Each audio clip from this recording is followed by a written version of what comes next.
Hello everybody, welcome back to Minecraft Olden Days. This is episode 5, the date is April 9th, 2010, and this is the final episode in the version Infdev 2010-0330. So after this episode, we'll be getting trees, or bigger trees, and sand and gravel, so we should be able to use glass. And because that's all happening in the next episode, I'm kind of taking a break on castle building and greenhouse building because these saplings are not growing and I need wood for these. So I am shifting our focus to a new build. This is kind of the secret build that I was talking about last time, and if we look off into the lake here, this is the project. It's a little large, I will admit, 81 by 81 blocks, not including the height, which will also be 81. But in order to fully explain what the plan is for the lake, I need to talk about a bit of Minecraft's mechanics and also a bit of mathematics. So the plan for the lake is to embed within it this mathematical shape called a Menger sponge. Now, if you're unfamiliar with a Menger sponge or fractals in general, I've got a little demonstration here to show you. So this is just a regular 3x3 cube, but what we're going to do with it is punch holes in it across all three axes. It's kind of a downward hole also, and we get kind of the sponge-like shape. We get the dirt from within too. And so this is kind of the first so-called iteration of a Menger sponge. And then what happens next is for every one of these blocks, the hole is punched out too. And so you get kind of this recursive looking shape that kind of looks like a sponge, where each block that constitutes the sponge has its own hole, and then from then on it has its own hole, and so on.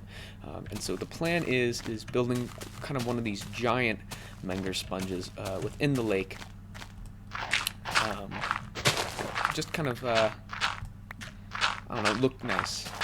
I'm still not sure what material I want to use. Well, I want to use cobblestone, but I think the issue is that I don't have a large supply of cobblestone. All the cobblestone I have is in my inventory right now, and it's only about 5 stacks. But I also don't want to use dirt, because dirt just kind of looks bad. But also, the other feature of the Menger sponge is, since it's so holy, and since this is taking up so much of the lake, I also want to run channels through the middle. So this is about kind of one block. This is 27 by 27. So if we kind of think about the demonstrated shape earlier, it's going to be built of all of these little tiny cubes, and these cubes will build up and create larger cubes.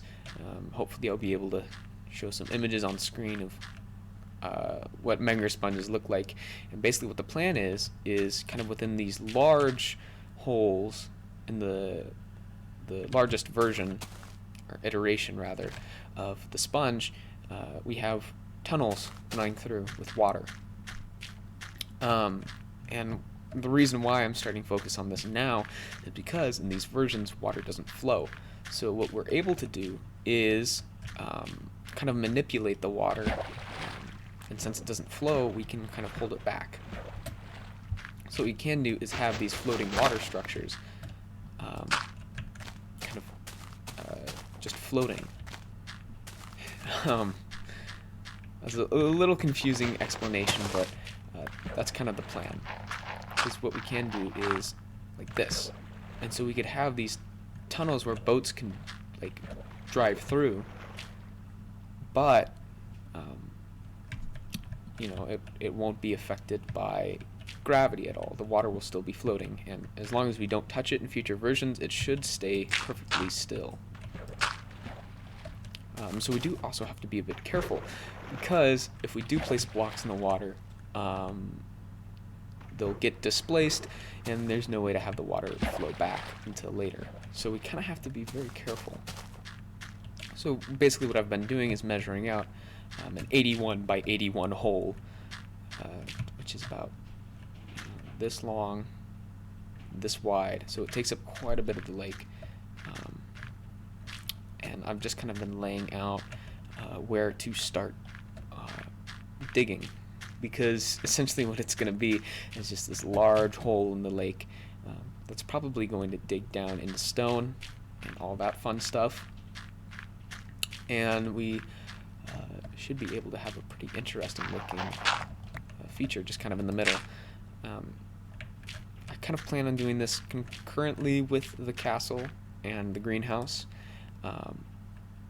We still have about like a month or two before like fluid mechanics actually enter the game, so I'm not in a huge rush, but also don't really want to pass up this opportunity. This is something that we can only really do, and then once buckets get added, then we can't really do this thing again. So this will kind of be a nice little feature to show what we could do in previous versions, and it should be a lot of fun, especially as this world progresses, kind of filling it with all these oddities of things that we could do in previous versions but can't do anymore. So I guess I'll get back to working on the sponge, and I'll see you later after the cut. Okay, so it's after the cut. It's been quite a few days. I actually don't remember how many. We've made quite a bit of progress on the sponge, and I'll turn around for a bit of a dramatic reveal on the progress. Oh, I probably should have stayed up there. All the trees are blocking the view. So we got one of the holes done, or at least down to stone. So we've kind of cut through the ocean bed down to stone, and we're getting close to finishing up this second hole over here. Number 3 and number 4 are to be worked on. Haven't even kind of built walls for it. They're still pretty much completely full of water. And the reason I've kind of stopped work on this for at least now is because it is difficult to dig out this much dirt, but also to replenish all the tools you need, because it takes so many shovels to dig out a hole of this size. It's like 64 dirt for every stone shovel, and so in a version where you can't grow new trees, it definitely eats through your wood like crazy without an easy way to replenish said wood. And this is the progress we've made on the second hole here. So a good amount of progress, but still quite a ways to go. We're about halfway here, and most of the water's full, or filled, I guess.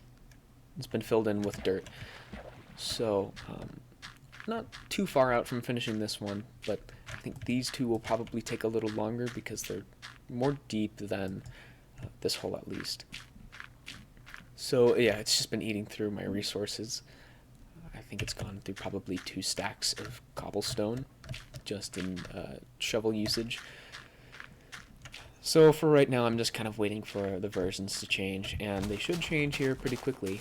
I can't remember the exact date, but at least in the next episode, which should be Thursday, we will have trees, so that's pretty good. But I'll probably put a pin in this build for now. We'll probably come back to it in an episode or 2, but next episode, I think the plan is, since not only trees are being added, but sand and as a result glass, we'll probably continue work and finish up on the greenhouse, so we can kind of plant some trees in here using our saplings, and then kind of put a dome on it, or at least kind of a roof on this with all the glass we should be getting. So next episode should be a pretty eventful one. I know this one's a little shorter than usual. Usually they're about 17 minutes. This one's probably only about 10, but still, I think this is probably the most progress we've made in a video yet. I know it doesn't look like much, but gosh, did it feel like much. So I'll see you in the next episode where we enter a new version of Minecraft. The number exactly is escaping me, but for episode 6 at least, we should be exploring some new features. So I will see you next time in the next episode.